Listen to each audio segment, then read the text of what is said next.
السلام علیکم ورحمۃ اللہ وبرکاتہ۔ ان الحمد للہ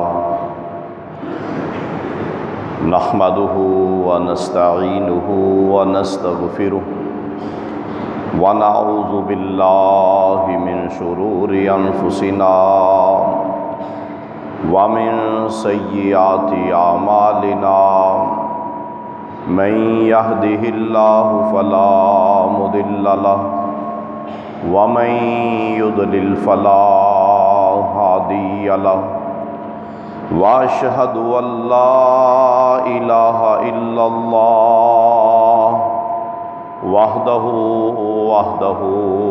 وحده لا شريك له، واشهد ان محمدا عبده ورسوله۔ اما بعد فان خير الحديث كتاب الله، وخير الهدي هدي محمد صلى الله عليه وسلم، وشر الامور محدثاتها، وكل محدثة بدعة، وَكُلَّ بِدْعَةٍ ضَلَالَةٍ، وَكُلَّ ضَلَالَةٍ فِي النَّارِ۔ أما بعد فأعوذ بالله السميع العليم من الشيطان الرجيم، بسم الله الرحمن الرحيم۔ إن عدة الشهور عند الله 12 شهرا في كتاب الله يوم خلق السماوات والأرض، منها 4 حرم، ذلك الدين القيم، فلا تظلموا فيهن أنفسكم، وقاتلوا المشركين كافة كما يقاتلونكم كافة، واعلموا أن الله مع المتقين۔ اللهم صل على محمد وعلى آل محمد كما صليت على إبراهيم وعلى آل إبراهيم إنك حميد مجيد۔ اللهم بارك على محمد وعلى آل محمد كما باركت على إبراهيم وعلى آل إبراهيم إنك حميد مجيد۔ رب اشرح لي صدري ويسر لي أمري واحلل عقدة من لساني، رب زدنا علما، رب زدنا علما۔ یقیناً اللہ عز و جل کے ہم سال میں مہینوں کی تعداد وہ 12 ہے، اور اللہ عز و جل نے جب سے آسمان اور زمینوں کو بنایا تب سے ہی لوح محفوظ کے اندر سال کے مہینوں کی 12 تعداد مقرر کر دی تھی، اور اللہ عز و جل نے ان میں سے 4 مہینوں کو حرمت والے، عزت والے قرار دیا، اور یقیناً یہی مضبوط اور پختہ دین ہے۔ بس اے لوگو، ان حرمت والے مہینوں میں اپنے نفسوں پر کسی بھی قسم کا ظلم نہ کرو، اور مشرکین کے ساتھ قتال کرو، سب مل کے یکجان ہو کے اتفاق اور اتحاد کے ساتھ کہ جس طرح اسلام دشمن طاقتیں وہ اسلام کے خلاف متحد ہیں، متفق ہیں، اور اس بات کو بخوبی جان لو کہ اللہ عز و جل کی مدد، اللہ رب العالمین کی نصرت ہمیشہ سے اور ہمیشہ ہمیشہ کے لیے انہی لوگوں کے ساتھ ہے جو تقوی اختیار کرنے والے ہیں، اللہ عز و جل کی اطاعت اور اس کے دین کی فرما برداری کرنے والے ہیں۔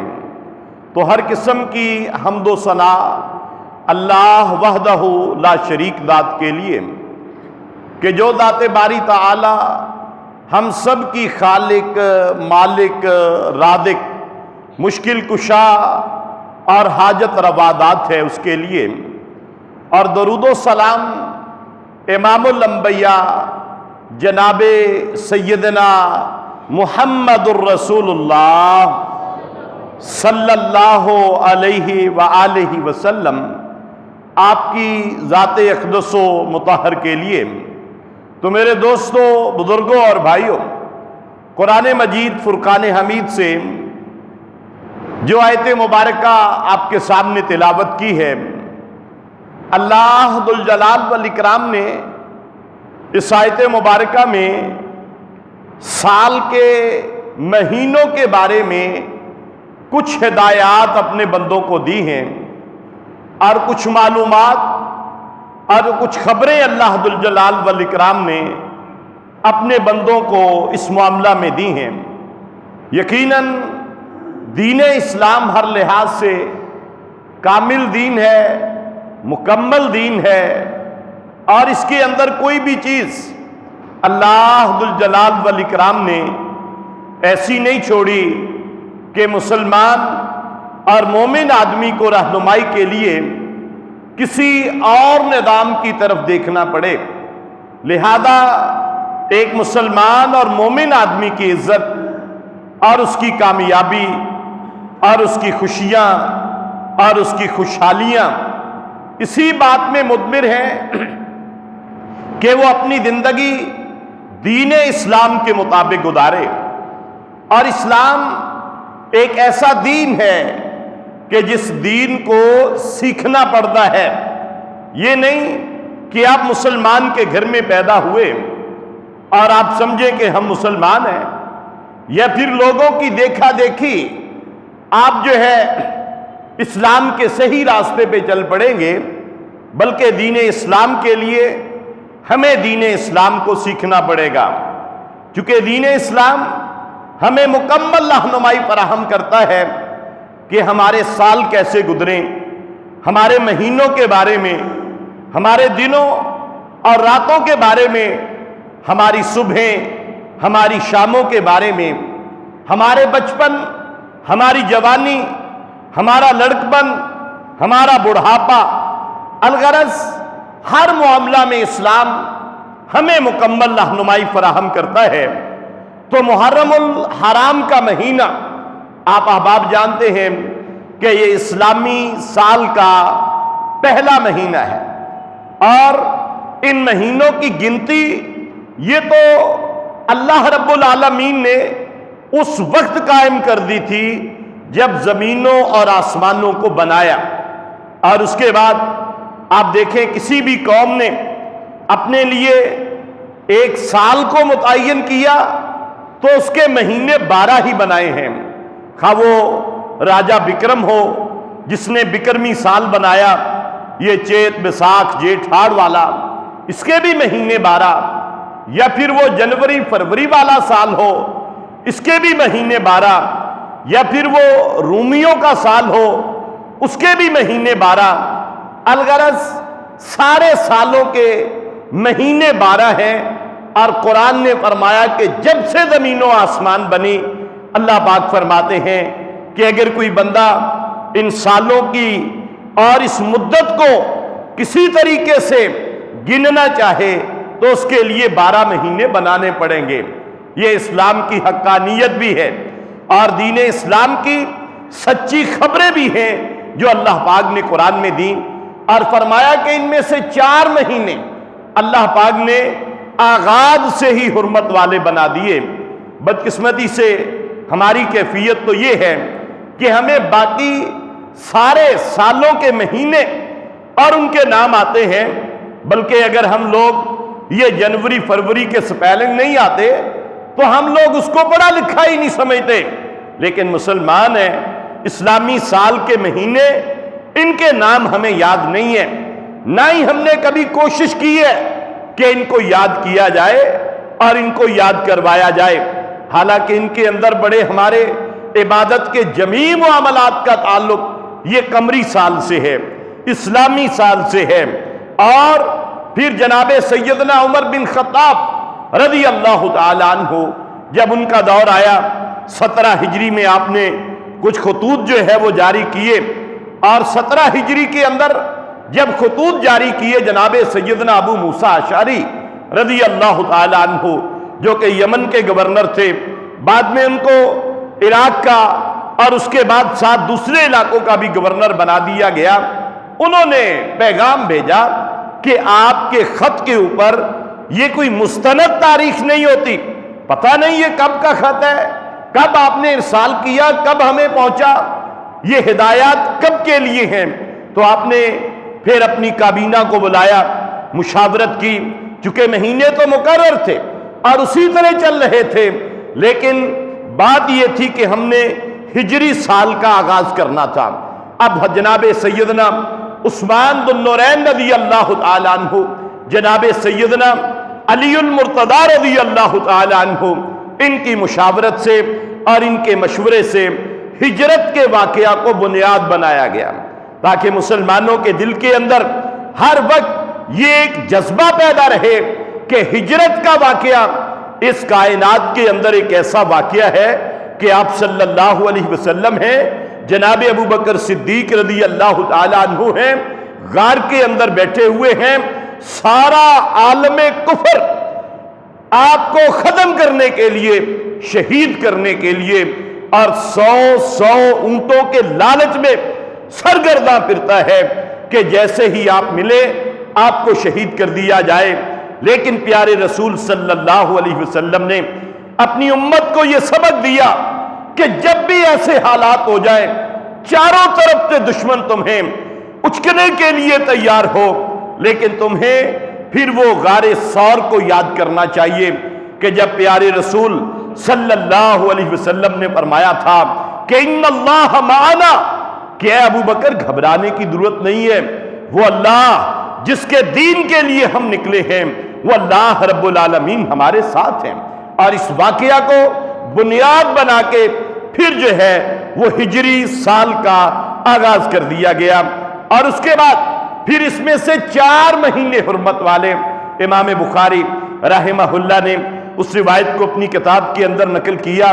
سیدہ عائشہ صدیقہ طاہرہ رضی اللہ تعالیٰ عنہ بیان فرماتی ہیں کہ وہ 3 مہینے تو لگاتار ہیں، یعنی ایک ذوالقعدہ ہے، ایک ذوالحجہ ہے اور ایک محرم ہے، یہ 3 مہینے لگاتار ہیں، یعنی ذوالقعدہ جو حج سے پہلے والا مہینہ ہوتا ہے، عید الاضحیٰ سے پہلے والا مہینہ، ایک ذوالحجہ اور اس کے بعد محرم الحرام، یہ 3 مہینے اکٹھے، اور چوتھا مہینہ ہے رجب۔ یہ 4 مہینے ہیں حرمت والے، اور ان میں سے ایک محرم ہے کہ جس کی جو ہے وہ آغاز ہوا ہے یقیناً اس پہلے سال کے پہلے دن ہی، جس طرح یعنی یکم محرم الحرام کو جناب سیدنا عمر بن خطاب رضی اللہ تعالیٰ عنہ آپ کی شہادت ہوئی۔ انشاءاللہ یہ کچھ خطبات کے بعد پھر ان صحابہ کرام رضوان اللہ علیہم اجمعین، ان کی سوانح عمریاں اور ان کی شہادتیں اور ان کے کارنامے، اور پھر اس کے تناظر میں ہماری عملی زندگی کیا ہے، اس پہ انشاءاللہ بات کریں گے۔ لیکن آج صرف آپ کے سامنے محرم الحرام کے حوالے سے چند باتیں عرض کرنی ہیں۔ سب سے پہلے تو یاد رکھیے جناب سیدنا ابو ہریرہ رضی اللہ تعالیٰ عنہ راوی ہیں، مسلم شریف کی حدیث ہے، بیان فرماتے ہیں کہ پیارے رسول صلی اللہ علیہ وسلم نے ارشاد فرمایا کہ افضل الصیام بعد رمضان شہر اللہ المحرم، فرمایا کہ اللہ کے رمضان المبارک کے بعد ایک مسلمان اور مومن آدمی کے لیے پورے مہینے کے روزے جو سب سے فضیلت والے ہیں، فرمایا کہ وہ محرم الحرام کے مہینے ہیں، اور الفاظ دیکھیے، فرمایا شہر اللہ، اللہ کا مہینہ۔ یہ کیا ہے؟ اللہ کا مہینہ ہے۔ آپ نے فرمایا مسلم شریف کی صحیح حدیث، شہر اللہ، یہ اللہ کا مہینہ ہے۔ یہ نسبت ہے تشریفی، یعنی جب کسی چیز کو عزت دی جاتی ہے اس کی نسبت اللہ کی طرف ہو گئی۔ جیسے اللہ تعالیٰ نے حضرت صالح علیہ السلام کو اونٹنی دی نا، فرمایا ناقۃ اللہ، حالانکہ اونٹنیاں ساری اللہ تعالیٰ کی پیدا کرنا ہے، لیکن اس کی شان اور اس کی عظمت بڑھ گئی۔ مسجدیں ساری اللہ کے گھر ہیں، لیکن بیت اللہ وہ اسی مسجد حرام کو کہا جاتا ہے، اسی گھر کو کہا جاتا ہے جسے قبلہ بنا دیا گیا، کیونکہ یہ نسبت ہے اور اس کے ساتھ اس کا مقام اور مرتبہ بڑھ گیا۔ انبیاء کرام سب ہیں، سب نے اللہ پاک سے کلام کی ہے، لیکن کلیم اللہ جناب موسیٰ علیہ السلام کو کہا جاتا ہے۔ سب انسانوں کے اندر، سب جانداروں کے اندر روح اللہ تعالیٰ کی طرف سے پھونکی گئی ہے، لیکن روح اللہ جناب عیسیٰ علیہ السلام کو کہا جاتا ہے۔ سارے ہی اللہ کے پیغمبر اللہ کے دوست ہوتے ہیں، لیکن خلیل اللہ جناب ابراہیم علیہ السلام کو کہا جاتا ہے۔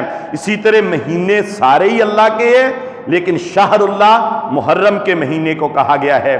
یہ مہینہ عظمت والا ہے، یہ مہینہ بزرگی والا ہے، یہ مہینہ خیر اور برکت والا ہے، یہ مہینہ اللہ رب العالمین کا مہینہ ہے، اور اس کے اندر اگر کوئی بندہ روزے رکھتا ہے، فرمایا وہ رمضان کے بعد پورے مہینے کے اندر زیادہ روزے رکھنے اگر فضیلت والے ہیں، فرمایا وہ محرم الحرام کے روزے ہیں۔ اور اسی طرح آپ صلی اللہ حضرت عائشہ صدیقہ رضی اللہ تعالی عنہا بیان فرماتی ہیں، بخاری شریف کی حدیث ہے کہ آپ مکے کے اندر بھی اور مشرکین مکہ بھی 10 محرم الحرام کا روزہ رکھا کرتے تھے۔ مکے کے مشرک بھی 10 محرم کا روزہ رکھا کرتے تھے، اور پیارے رسول صلی اللہ علیہ وسلم بھی 10 محرم کا روزہ رکھا کرتے تھے، اور عیسائی بھی 10 محرم کا روزہ رکھتے تھے، اور یہودی بھی 10 محرم کا روزہ رکھتے تھے۔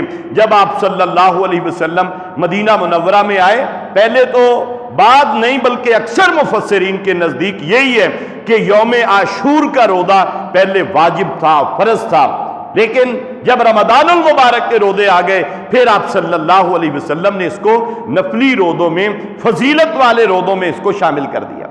اور صحابیات بیان فرماتی ہیں، بخاری شریف کی حدیث ہے کہ آپ صلی اللہ علیہ وسلم نے ایک دن اعلان کروا دیا مدینہ منورہ کے اندر کہ جن لوگوں نے روزہ رکھا ہے وہ ٹھیک ہے، لیکن جنہوں نے روزہ نہیں رکھا اور ابھی تک کچھ نہیں کھایا پیا، وہ ابھی سے روزے کی نیت کر لیں، کیونکہ نفلی روزہ اس کی نیت آپ اگر دن چڑھے بھی کر لیں، کچھ نہیں کھایا تو یہ جائز ہے، یہ اللہ کے نبی کی سنت ہے اور یہ ثابت ہے۔ فرضی روزے کے لیے پہلے نیت کرنا یہ ضروری ہے۔ آپ نے اور پھر صحابیات بیان فرماتی ہیں، پھر ہم اپنے بچوں کو نمازوں کے لیے مسجدوں میں لے کر جاتی، اور پھر جب وہ بچے وہ روتے، ہم ان کے لیے کھلونے بناتی، روئی کے مختلف پرندے، مختلف جانور ہم بچوں کے لیے بناتی، یہ جو ہم ان کو گڈیاں کہہ لیں، پٹولے کہہ لیں، یہ بناتی، اور وہ بچوں کو دے دیتی کہ یہ آپ کے کھلونے ہیں۔ حتیٰ کہ بچوں کی بھی تربیت کرتی کہ بھئی آپ نے 10 محرم کو کھانا پینا کچھ نہیں ہے، شام تک کچھ نہیں کھاتے بچے، حتیٰ کہ افطاری کا وقت ہو جاتا۔ اور اس سے معلوم ہوا کہ 10 محرم کے روزے کو مسلمان مرد، مسلمان عورتیں بڑی محنت کے ساتھ رکھا کرتے تھے، لیکن فرض نہیں ہے۔ جناب سیدنا امیر معاویہ رضی اللہ تعالیٰ عنہ، بخاری شریف کی حدیث ہے، مدینہ منورہ میں تشریف لائے اور آپ مسجد نبی میں آتے ہیں، منبر پہ آ کے خطبہ دیتے ہیں اور لوگوں کو اعلان کرتے ہیں کہ اے لوگو، آج یوم عاشور ہے اور میں نے روزہ رکھا ہوا ہے، کیا تمہارے علماء تمہیں اس کے بارے میں بتاتے ہیں کہ یوم عاشور کا روزہ سنت ہے؟ لیکن یاد رکھیے، وہ بیان فرماتے ہیں یہ فرض نہیں ہے، اگر کسی نے نہیں رکھا تو یہ جائز ہے، اگر کسی نے رکھ لیا تو بڑی فضیلت والا عمل ہے، اور میرا اپنا بھی آج روزہ ہے، کیونکہ پیارے رسول صلی اللہ علیہ وسلم روزہ رکھا کرتے تھے۔ تو معلوم یہ ہوتا ہے کہ 10 محرم الحرام کی بھی بڑی فضیلت آپ اور اس کا روزہ رکھنا چاہیے۔ اور اگلی بات، کہ یہ محرم الحرام کا مہینہ جو ہے یہ میں نے ذکر کیا عظمت والا ہے، یہ بزرگی والا ہے، یہ برکت والا ہے، یہ خیر والا ہے، یہ اللہ کا مہینہ ہے، یہ اللہ کا مہینہ ہے۔ اس لیے اپنے دماغوں سے یہ بات نکالنی ہوگی کہ نعوذ باللہ یہ کوئی مہینہ منحوس ہے، ہم لوگ اس میں شادیاں نہیں کرتے۔ کیوں؟ اللہ کہتے ہیں کہ یہ میرا مہینہ ہے، یہ برکت اور خیر والا مہینہ ہے۔ کیا قرآن میں منع کیا گیا کہ بھی محرم میں شادی نہیں کرنی؟ نہیں۔ حدیث میں منع کیا گیا؟ نہیں۔ 1,40,000 صحابہ نے منع کیا؟ نہیں۔ تابعین نے منع کیا؟ نہیں۔ 4 ائمہ میں سے کسی نے منع کیا؟ نہیں۔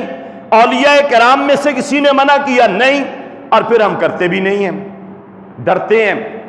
ایک انجانہ خوف ہے، ایک خاص ہمارے دماغوں کے اندر جو ہے وہ مکتبہ فکر کی سوچ ہے کہ شاید یہ مہینہ بے برکت ہے، شاید اس مہینہ کے اندر یہ منحوس ہے، شاید یہ مہینہ سوگ والا ہے۔ اور یاد رکھیے یہ مہینہ برکت والا ہے، خیر والا ہے۔ اس مہینے کے اندر اگرچہ بڑے بڑے سانحات ہوئے، خیبر اللہ نے فتح کیا اسی محرم الحرام کے مہینے کے اندر، جنگ قادسیہ میں مسلمانوں کو ایک عظیم فتح، اس وقت کی سپر طاقت جو ہے اس کو ٹکڑے ٹکڑے کیا اسی مہینے کے اندر۔ یقیناً ایک بہت بڑا دل دہلا لینے والا اور انسانوں کے دلوں کو زخمی کر دینے والا واقعہ یعنی کربلا کا واقعہ ہوا، وہ بھی اس ماہ مبارک کے اندر ہوا۔ لیکن اس مہینے اس وجہ سے کہ اس میں کربلا کا واقعہ ہوا، ہم اب قیامت تک کے لیے اس کو سوگ کا مہینہ قرار دے دیں، یہ اسلام کے اندر جائز نہیں ہے۔ سوگ اسلام کے اندر جو ہے وہ 3 دن تک جائز ہے۔ عورت اس کا خاوند فوت ہو جائے 4 مہینے 10 دن، اس کے علاوہ اس کو اگر آپ سوگ والا مہینہ سمجھتے ہیں تو یاد رکھیے امام ابن تیمیہ رحمہ اللہ اور دیگر محدثین وہ اپنے دور کے اندر لوگوں کو ترغیب دیا کرتے تھے کہ ان مہینوں کے اندر نکاح کرو، ان مہینوں کے اندر شادیاں کرو۔ کیا ہو جائے گا؟ لوگ کہتے ہیں جی پتہ نہیں جی بندہ اگر اس مہینے شادی کی تو پھر بندہ مر جائے گا۔ تو یاد رکھیے میں گارنٹی سے کہتا ہوں کہ جو بندہ محرم کے علاوہ 11 مہینوں میں کسی بھی دن شادی کرے گا وہ بھی مرے گا۔ کوئی ہے جو دنیا میں کس کو موت نہیں آنی؟ سب کو آنی ہے، مجھے بھی موت آنی ہے۔ موت کا وقت تو مقرر ہے۔ جس بندے کی شادی محرم میں نہیں ہوتی اس کو موت نہیں آتی؟ آتی ہے۔ اس کی زندگی لمبی ہو جاتی ہے؟ نہیں ہوتی۔ کیوں نہیں ہم کرتے؟ سبب کیا ہے؟ دین ہمیں کیا کہتا ہے؟ کیا اسلام نے روکا ہے؟ نہیں روکا۔ ہم مسلمان ہیں، کیوں نہیں کرتے؟ اگر تو ویسے آپ سمجھتے ہیں کوئی موسمی حالات ہیں، آپ کی کوئی معاشی مجبوری ہے یا کوئی اور معاملہ بن گیا، یہ الگ بات ہے، لیکن یہ سمجھ کر شادی محرم میں نہ کرنا کہ اس محرم کے اندر شادی منحوس ہوتی ہے، تو یاد رکھیے اب سمجھ لیجئے کہ ہمارے دماغ کے اندر اللہ سے ایمان اٹھ گیا ہے، اللہ پر توکل اور بھروسہ اٹھ گیا ہے، ہمارا عقیدہ توحید نہیں رہا، ہمارا اللہ پر ایمان نہیں رہا کہ نفع اور نقصان کی مالک ذات آسمانوں پہ بیٹھی ہوئی ہے۔ ہم سمجھتے ہیں نہیں محرم میں شادی کریں گے تو پھر جو ہے وہ یہ ہو جائے گا وہ ہو جائے گا۔ عجیب عقائد ہم نے بنا لی۔ نکلیے ان توہمات سے۔ آپ صلی اللہ علیہ وسلم انہی توہمات کے بتوں کو توڑنے کے لیے تشریف لائے تھے، اور ہم نے وہ بت بنا کے پھر اپنے دلوں کے اندر جو ہے وہ مضبوط کر لیے کہ نہیں کریں گے شادی۔ کوئی بھی نہیں کرتا، کوئی بھی نہیں کرتا، ڈرتے ہیں، خوف کھاتے ہیں کہ اللہ کے مہینے میں شادی کر لی، برکت والے مہینے میں شادی کر دی، کہ جس مہینے میں اللہ تعالیٰ نے فرعون کو غرق کیا تھا، جس مہینے میں اللہ رب العالمین نے بہت سی مبغوض قومیں ان کی توبہ کو قبول کیا تھا، اور یہ مہینہ جس کے اندر اللہ رب العالمین نے آدم علیہ السلام کی توبہ قبول کی تھی، ہم کہتے ہیں نہیں نہیں نہیں اس مہینے میں شادی کریں گے تو مر جائیں گے۔ فرعون مرا ہے اس مہینے کے اندر۔ اور اس کے بعد ایسی ایسی خرافات کہ جناب اس مہینے کے اندر آپ جو آپ کی بیگمات ہیں آپ ان کو سسرال بھیج دیں۔ کہاں لکھا ہوا ہے بیگمات کو سسرال بھیج دیا جائے؟ اسلام کہتا ہے نہیں۔ کون کہتا ہے؟ پتہ نہیں کون کہتا ہے۔ پھر اس کے بعد آگے چلیے کہ جناب اس مہینے میں سبیلیں لگانی ہیں، خصوصاً 10 محرم کو جو روزے کا دن قرار دیا گیا، ہم نے اس مہینے کو سبیلیں لگانی ہیں، پانیوں کی سبیلیں لگانی ہیں۔ کیوں لگانی ہے؟ آپ صلی اللہ علیہ وسلم کا یہ طریقہ تھا. آپ تو روزے کی ترغیب دے رہے ہیں اور ہم سبیلیں لگا رہے ہیں. یہ اسلام کی تعلیمات ہے، اسلام کی تعلیمات نہیں ہے. یہ غم اور سوگ کا مہینہ نہیں ہے.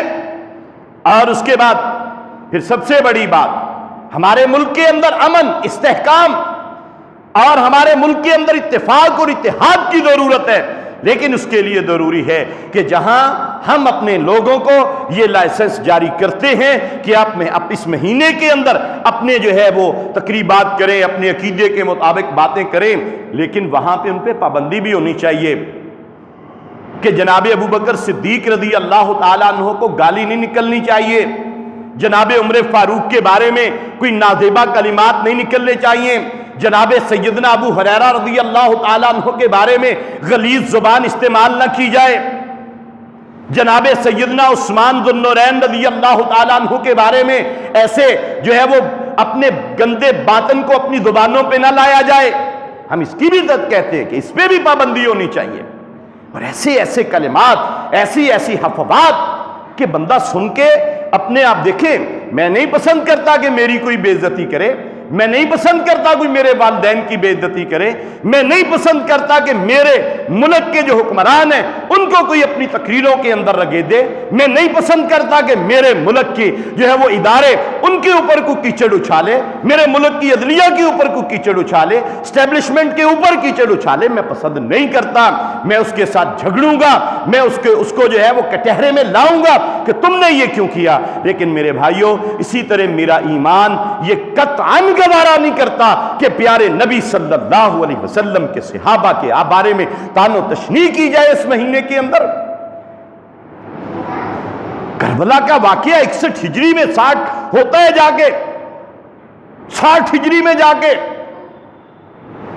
کوئی 50 سال کے بعد جناب ابو بکر صدیق فوت ہو چکے ہیں، جناب عمر فاروق دنیا میں نہیں رہے، جناب عثمان رضی اللہ تعالیٰ عنہ دنیا سے چلے گئے، جناب سیدہ عائشہ صدیقہ رضی اللہ تعالیٰ عنہ دنیا سے چلی گئی ہیں، امہات المومنین میں سے اکثر دنیا سے چلی گئی ہیں. اب ان کے اوپر طعن و تشنیع کیوں ہم کیسے گوارا کر سکتے ہیں؟ ہمارا ایمان، ہماری غیرت یہ گوارا نہیں کرتی. اس لیے ان کی زبانوں پہ بھی ذرا قدغن لگائی جائے، ان کو بھی ذرا پابند کیا جائے. لیکن وہ تو سر عام بیٹھ کے پریس کانفرنس کریں کہ ہم نہیں مانتے ابو بکر کو، ہم نہیں مانتے عثمان کو، ہم نہیں مانتے سیدہ زینب رضی اللہ تعالی عنہا جو اللہ کے نبی کی بیٹی ہیں. وہ کہتے ہیں یہ آپ کی بیٹی نہیں ہے. کوئی نہیں مانتا. جب کسی اور کے بارے میں یہ بات ہوتی ہے کہ جی یہ اس کی بیٹی ہے یا نہیں ہے، پھر ہم کہتے ہیں یہ اس کا پرسنل معاملہ ہے، اس پہ ڈسکس نہیں ہوگی، اس پہ کیس نہیں چلے گا. کیا ابو بکر اور عمر اور کیا اللہ کے نبی کی بیٹیوں کے بارے میں کوئی آپ جو ہے وہ ایسی باتیں کرتے ہیں؟ کوئی شرم نہیں آتی؟ اور پھر ہمارا ملک یہ اسلام کے نام پہ حاصل ہوا، یہ اسلام کے نام پہ ہم نے اس کو حاصل کیا. اس لیے یہ ساری چیزیں ان پہ بھی پابندی لگنی چاہیے. فرقہ واریت ایک ناسور ہے اس وطن عزیز کے لیے، لیکن اس کے ساتھ ساتھ ہر بندے کی عزت اور احترام، ہمارے بڑوں کا نہیں، پوری دنیا کے بڑوں کا. آپ برطانیہ میں چلے جائیے، عمر لاکھ وہاں پہ لگے ہوئے ہیں اور آپ ان کو گالیاں دیتے ہیں. آپ یکم محرم کو عید مناتے ہیں کہ حضرت عمر شہید ہوئے تھے. آپ 18 ذوالحج کو عید مناتے ہیں کہ جناب عثمان رضی اللہ تعالیٰ عنہ شہید ہوئے تھے. 18 ذوالحج کو بھی عید ہوتی ہے اور یکم محرم کو بھی عید ہوتی ہے. کیوں؟ اور پھر یہ پورا مہینہ ہم بھی سوگ میں لگایا. امام احمد رضا بریلوی رحمت اللہ علیہ پتہ وہ کیا کہتے ہیں؟ وہ کہتے ہیں ان جلوسوں کے اندر اور ان پروگراموں کے اندر جانا یہ بھی ان کے ساتھ تعاون کرنا ہے، لہذا اس سے بھی بچیں آپ لوگ. اگر آپ کا عقیدہ ہے آپ جائیں، لیکن اگر نہیں ہے تو پھر بچنا چاہیے. تو بہرحال اس پہ انشاءاللہ بات کریں گے پھر کبھی. اب اس کے بعد ہمارے جو کرنے والے کام ہم کیا کرتے ہیں؟ ہم بھی سبیلیں لگاتے ہیں. کیوں؟ روزہ کیوں نہیں رکھتے؟ روزے کی دعوت کیوں نہیں دیتے؟ روزے کا مذاق کیوں اڑاتے ہیں ہم لوگ؟ یہ نہیں ہونا چاہیے. اور پھر اس کے بعد ہم لوگ قبروں کے لیے بھی بہت سے لوگ پیسے اکٹھے کرتے ہیں تھوڑے تھوڑے کر کے کہ جی قبر پکی کرنی ہے اپنے والد گرامی کی، اپنی والدہ محترمہ کی، اپنی دادی جان کی، اپنے بھائی کی، اپنی بہن کی. یاد رکھیے اسلام کے اندر پکی قبر بنانا حرام ہے، نہ بریلویوں کے نزدیک جائز، نہ دیوبندیوں کے نزدیک جائز، نہ اہل حدیثوں کے نزدیک جائز، چاروں اماموں میں سے سب کے نزدیک امام احمد رضا تو کہتے ہیں کہ پکی قبر جو ہے بغیر کسی عذر کے بنانا وہ کہتے ہیں حرام ہے۔ ہم کہتے ہیں والدین کی خدمت ہی تب ہے جب ان کی قبر کو ٹائلیں لگائیں گے، سیمنٹ لگائیں گے، وہاں پہ چونا گچ کریں گے۔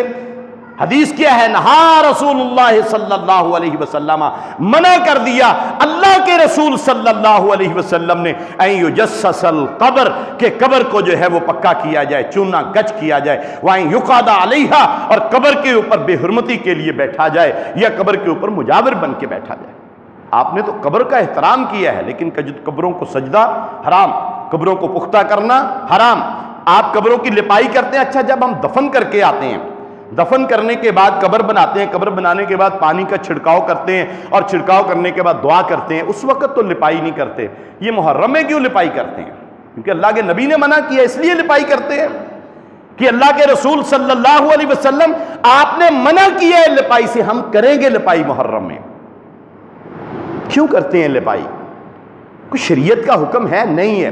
قبر کے اوپر لپائی کرنا، قبروں کے اوپر چادریں ڈالنا، قبروں کو پختہ بنانا، یہ حرام ہے۔ اگر آپ میں سے کسی بھائی نے ایسا کیا، اللہ کے رسول صلی اللہ علیہ وسلم نے مکہ فتح کیا، اگر میرے اور آپ جیسا کوئی ہوتا نا، ہم کہتے یار اتنا اہم موقع ہے، اللہ کے نبی صلی اللہ علیہ وسلم نعوذ باللہ کس کام پہ حضرت علی رضی اللہ تعالیٰ عنہ کو بھیج دیا؟ پتہ ہے کس کام پہ بھیجا تھا؟ آپ نے فرمایا تھا جو بھی قبر زمین سے اونچی یا زیادہ اس کو برابر کرو، اور جو قبر پکی ہے اسے گرا دو۔ فتح مکہ ہوئی ہے، کتنا اہم موقع ہے، آپ یہ کام کروا رہے۔ اور حضرت علی رضی اللہ تعالیٰ عنہ کو جب خلافت ملی، آپ مسلمانوں کے امیر بنے، امیر المومنین بنے، اللہ پاک نے آپ کو موقع دیا، آپ نے ابو الحیاج اسدی کو بعد اسدی کہتے ہیں، ان کو جو ہے وہ بلایا اور ان سے کہا میں تمہیں اس کام کے لیے بھیج رہا ہوں جس کام کے لیے اللہ کے نبی نے مجھے بھیجا تھا، اور وہ کام کیا ہے؟ فرمایا کہ قبر جو ہے، جتنی بھی قبریں ہیں ان کو تم نے جو ہے وہ نیچے کر دینا۔ اب یہ کام ہمارا نہیں، ہاں آپ اپنے آباء و اجداد کی جو آپ نے بنائی ہیں۔ اب یہ نہیں کہ اگر آپ کا کوئی بھائی اس کا نظریہ ہے کہ جی میں قبر پکی کر رہی ہے، اب تمہیں اس کے ساتھ کوئی اور چیڑ ہے، اب جا کے قبر جو ہے وہ اس کی گرا دو، وہ آپ کے خلاف مقدمہ کر دے، ایسے نہیں۔ اب آپ نے اگر کسی کی قبر پختہ کی ہے، آپ اس کو اگر اس کی اینٹوں کو اکھاڑ دیں گے، یہ سنت ہے اللہ کے رسول صلی اللہ علیہ وسلم۔ جناب سیدنا علی المرتضیٰ رضی اللہ تعالیٰ عنہ کا یہی طریقہ تھا۔ دیگر مسائل انشاءاللہ اگلے خطبہ میں ذکر کریں گے۔ وما علینا الا البلاغ المبین۔